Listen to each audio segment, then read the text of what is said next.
चारे अगं जेवली नाहीस? जेवतीये. मला नाही जेवायचं.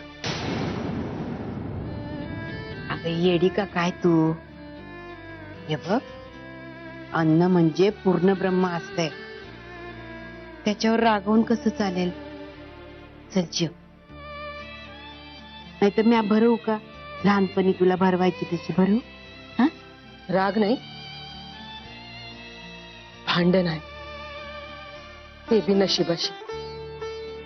आयुष्यात जी जी व्यक्ती आवडली तिची कधी साथच मिळू दिली नाही या नशिबाने. मला माहित आहे माझी प्रिया हट्टी आहे. तिला जर एखादी गोष्ट हवी असेल ना, तर ती मिळवण्यासाठी ती वाटेल ते कर. पण आहे ते कधी कोणाचा खून नाही करणार ग. माझा विश्वास आहे तिने हा खून नाही केलाय. हाय, तुला बी असंच वाटतं ना?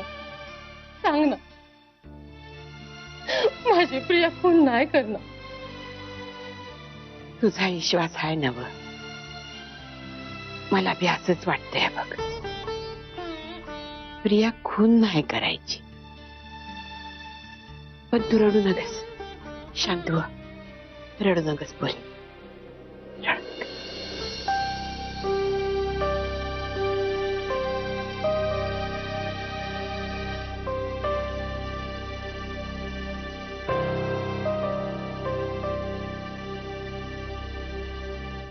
अहो, जेवायला वाढू तुम्हाला?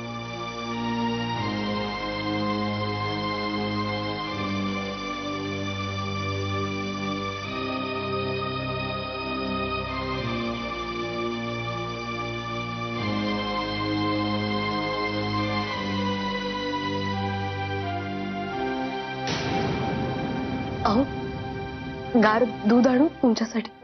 उशी दे, उशी दे.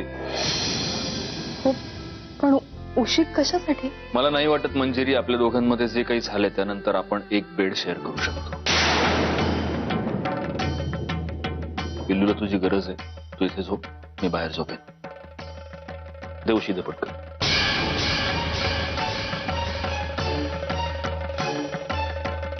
थँक्यू. आणि अजून एक, तुम्हाला जेवायला वाढू का, तुमच्यासाठी गार दूध देऊ का, ते करू का, ते करू का, असे प्रश्न प्लीज विचारत जाऊ नकोस. कारण तू माझ्यासाठी या गोष्टी कराव्यास आणि मी तुझ्याकडून त्या करून घ्याव्यात असं नातं आपल्यात आता उरलेलं नाही. त्यामुळे तुलाही त्रास नको आणि मलाही.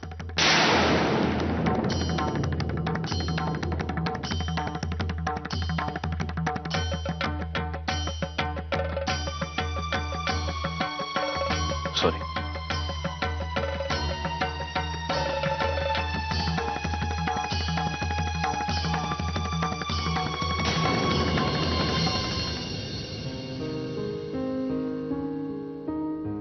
अंकिता, आपला एखादा जवळचा माणूस जर गेला ना,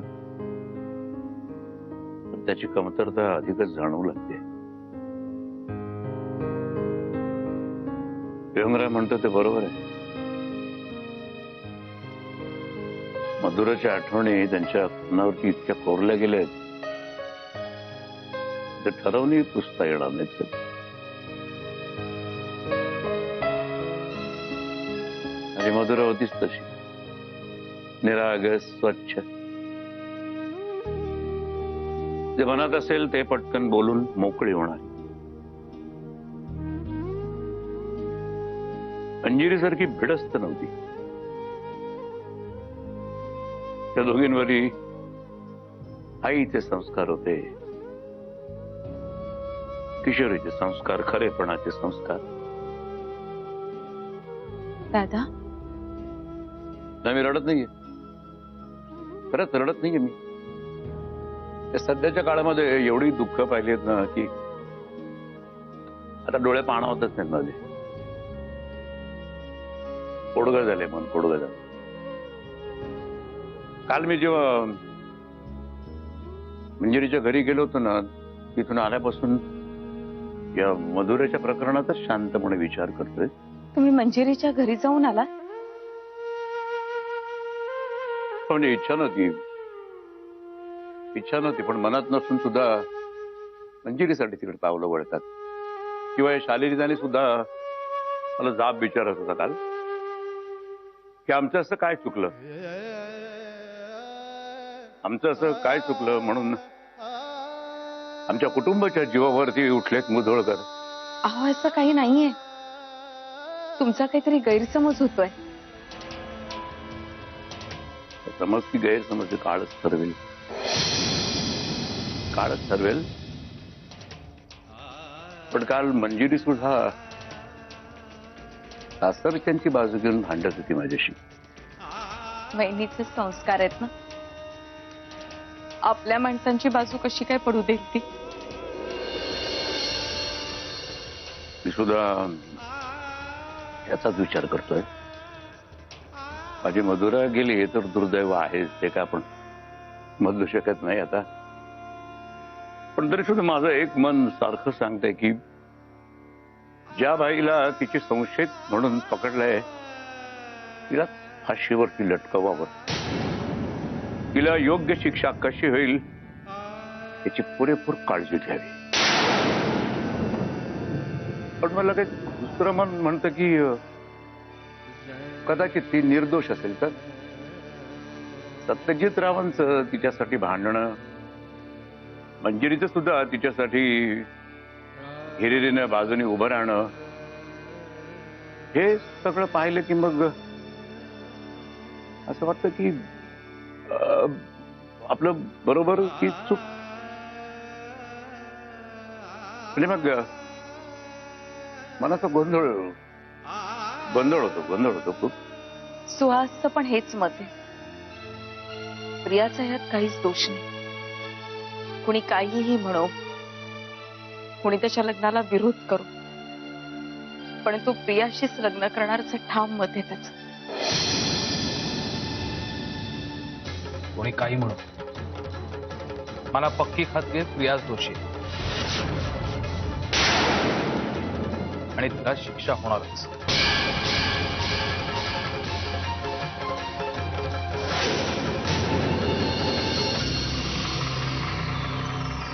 वाले बाई, काहीतरी डिसिजन घ्या तुम्ही लवकरात लवकर. काय अवघड आहे तुझं? लवकरात लवकर डिसिजन घ्या. तुम्ही आमच्या मिसेसला बघितलं नाही काय? मुधोळकर कोचिंग क्लासेसहून आल्यापासून एकदम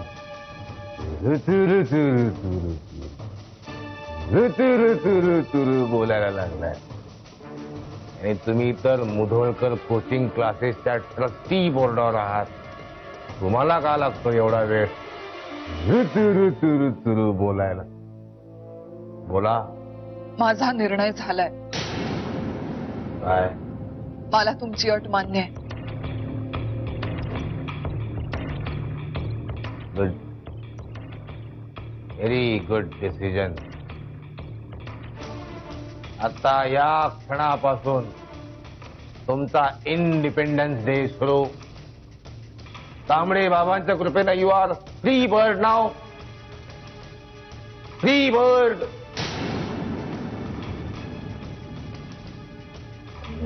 बनो उड़ते फिरो बंस गगन में, आज मैं आजाद हूँ दुनिया के चमन में. बनो फिरो बंस गगन में, आज मैं आजाद हूँ दुनिया की चमन में. बिलोरी बिलोरी बिलो बिलोरी.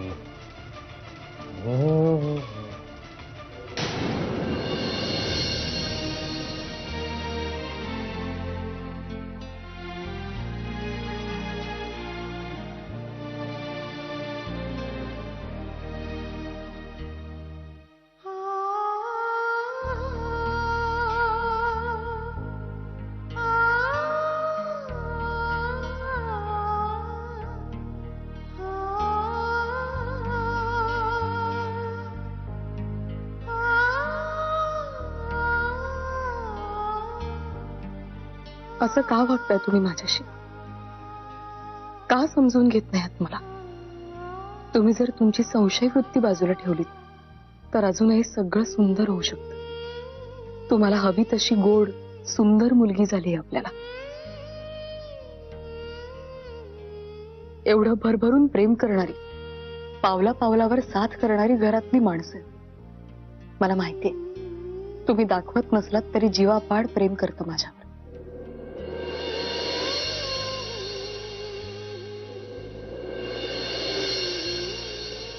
आणि मी सुद्धा तुम्हालाच माझं सर्वस्व मानते. मग याहून अजून सुख म्हणजे वेगळं दुसरं काय असतं? हेच तर असतं ना. पण नाही, तुम्ही आपला हट्ट सोडायलाच तयार नाही. का वागतात असे?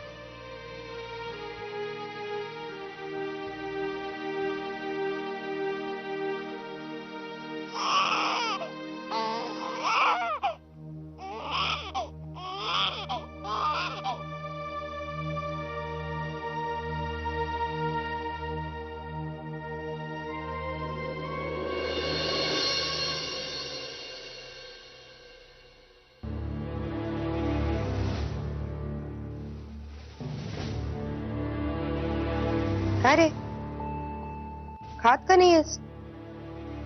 नाही. काय? भूक नाहीये का? नाही, तसं काही नाही. अरे तुला पोहे वगैरे आवडत नाहीत म्हणून पुरी भाजी केली आज, तरी का खात नाहीयेस? चांगली नाही झालीये का? दुसरं काही करून आणू का? ए बाई, तू नको कटकट करू. जा ना, स्वतःची कामं कर. मी कटकट करते? रोज बास म्हणेपर्यंत चरत असतोस, आज काहीच खात नाहीयेस म्हणून विचारते. आणि आज नाही, हल्ली हल्ली लक्षच नसतं तुझं कशातच. खाण्यापिण्यात नाही, ऑफिसमध्ये नाही. तो केटरिंगचा बिझनेस चालू केलाय, तो काय लोणचं घालायला? नाही ग बाई, हा काहीही झालेलं नाही. हा काय बिनसलंय गौरांग तुझं? काय बिनसलंय? हा तुला काय दिसत नाही घरात काय चाललंय ते? एका मागणे एक संकट येत आहे. दादा पुन्हा तिरसटासारखा वागायला लागला. तिकडे मधुराचंही असं झालं. प्रियाला अटक. हा हे काय चाललंय मला काही कळतच नाहीये. डोकं बधीर होऊन गेलंय. कशातच लक्ष लागत नाही. याचे लक्ष न लागायचे वगैरे चोचले ना तुला परवडत असतील, मला नाही परवडलं. दादांनी ऑफिसला जाणं बंद केलंय का? ते देतात ना त्यांच्या बिझनेस मध्ये लक्ष. अरे मग तुला काय प्रॉब्लेम आहे? हे नसत्या डिप्रेशन पायी ना बेकार होशील. परत चालू केल्यास बिझनेस ना बंद पडेल तो. नेत्रा, तू आहेस ना दगड आहेस, दगड. तसं आहे ना गौरांग, म्हणूनच चांगलंय. तुझ्यासारखी सगळी काळजी उरावर घेऊन बसले असते ना मग झालं असतं कल्याण. आणि एक गोष्ट लक्षात ठेव, मला तरी नाही वाटत आता या मुधोळकर यांच्या घरातलं वातावरण परत नीट होईल म्हणून. काहीही सुधारण्याची शक्यता दिसत नाहीये मला. हे आहे असंच राहणार आहे. दिवसेंदिवस तुझ्याशी बोलणं कठीण होऊन बसलंय. हो काय रे, काय प्रॉब्लेम काय तुला? काय काय प्रॉब्लेम काय म्हणजे काय? आवडीचं खाणं सुद्धा करून दिलं तुला सकाळी नाश्त्याला, हे तरी काय तुला हे काय मेहरबानी करतेस माझ्यावर? हा जेव्हा बघावं तेव्हा करून वटवट ठेवलंय मला या घरात सगळ्यांनी मिळून. कळलं ना मीरा? याची बोलू नकोस तू. वहिनी, आता कुठं बरं वाटतंय बघ. नाहीतर एका मागून एक दुष्टचक्र चालूच होतं बघ. प्रियाची सुटका झाली, लय बरं वाटलं बघ. खरं बोलताय आत्या. तुमच्या चेहऱ्यावर दिसतंय तुम्हाला किती आनंद झालाय. खूप बरं वाटलंय ना प्रिया परत आल्यावर? अगं मेल्याने उगाच पकडलं होतं प्रियाला. आता बसले असतील मुडदे खऱ्या गुन्हेगाराला झोडी. वहिनी, प्रियाचा चेहरा लय सुजलाय ग. आत्या, पण तुम्ही काळजी घेताय ना तिची? नाही म्हणजे हळदीचं दूध वगैरे दिलं का तिला? हे मला जे करायचं ना ते मी बरोबर करते. उगीच माझी शिकवणी घेत बसून उगच. अहो आत्या, मी नेत्रा, जरा शांत बसशील? वंच, माझ्या असं मनात होतं की जरा सगळं स्थिरस्थावर झालं की आपण देवीचं दर्शन घेऊन येऊया. वय वय, मी बी नवस बोलले होते साडी चोळीचा, तो बी पुरा करायचा आहे. बरं आत्या, एक विचारायचं होतं. प्रिया परत येईपर्यंत उपास धरला होता तुम्ही. आता उपास सोडणार आहात नाही म्हणजे प्रिया सुखरूप घरी आली आहे ना परत. आज संध्याकाळी जेवण करू का तुमचं? होय, जेवण करतो. आज जेवण. आणि आई, आता प्रिया पण सुखरूप घरी परत आली आहे. आत्यांचा पण उपास सुटणार आहे. काही गोड करायचंय का घरी? नाही, नको. मला नाही वाटत या घटनांमधून अद्याप कोणी सावरलं असेल. इतक्यात गोडाधोडाचं जेवण नको. साधच कर काहीतरी. ओके, मी विचारून बघितलं फक्त.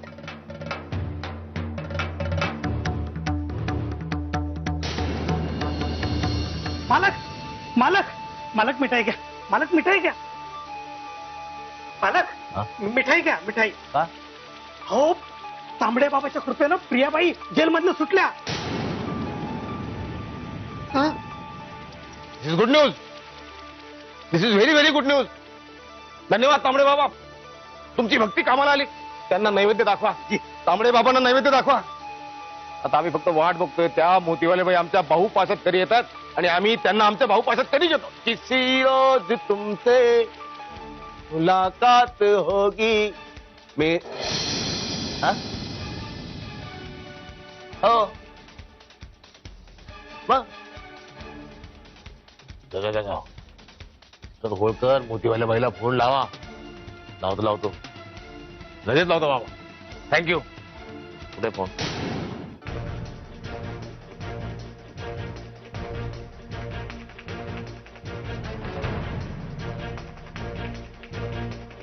प्रियाच्या बेलचे पेपर्स. आता तर तुम्हाला तिला सोडावंच लागेल. यांना ओळखत असालच तुम्ही, ऍडव्होकेट प्रभुणे. प्रियाची केस आता हे लढतायत. यांना कोण ओळखत नाही मिस्टर मुधोळकर. पण मिस्टर मुधोळकर, आता याचा काही उपयोग नाही. Waste of time and waste of money. म्हणजे कुठल्या काळात जगता मिस्टर मुधोळकर? तो प्रिया मॅडम कधीच घरी गेल्या तेव्हा ना त्या फ्रेश होऊन खाऊन पिऊन वामक फुक्षी घेत असतील. काय? हो, तेच सांगण्याचा प्रयत्न करतोय मगाचपासून. प्रभुणे वकिलांना तुम्ही उगीच त्रास दिलात. इट्स ओके इन्स्पेक्टर ठाकूर, त्यात त्रास कसला? हे कामच आहे आमचं. प्रियाला बेल कोणी दिली? कोण कशाला देणार? आम्हाला त्या निर्दोष वाटल्या, सोडून दिलं त्यांना. कालपर्यंत तुम्हाला ती दोषी वाटत होती आणि आज अचानक तुम्हाला ती निर्दोष वाटायला लागली. हाच तर प्रॉब्लेम आहे तुमचा मिस्टर मुधोळकर. अहो, तुम्ही समोरच्याला पूर्ण बोलूच देत नाही.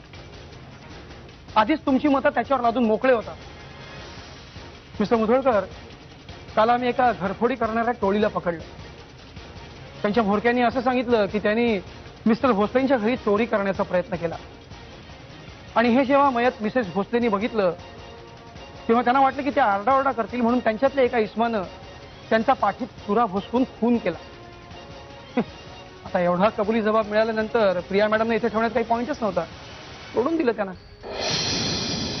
आमचं काही वैयक्तिक वितुष्ट नाहीये तुमच्या बरोबर किंवा प्रिया मॅडम बरोबर.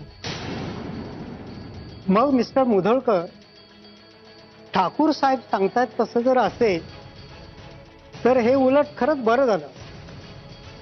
आता माझी काही गरज नाही, येतो मी. आमच्यामुळे तुम्हाला खूप त्रास पडला प्रभूने. I am really very sorry. It's okay mister Mudholkar, no problem. येतो मी. बरं आहे, येतो मी साहेब. हो. भेटे. हे तुमचे पेपर्स. हो. आपली भेट काय होतच राहील. हो.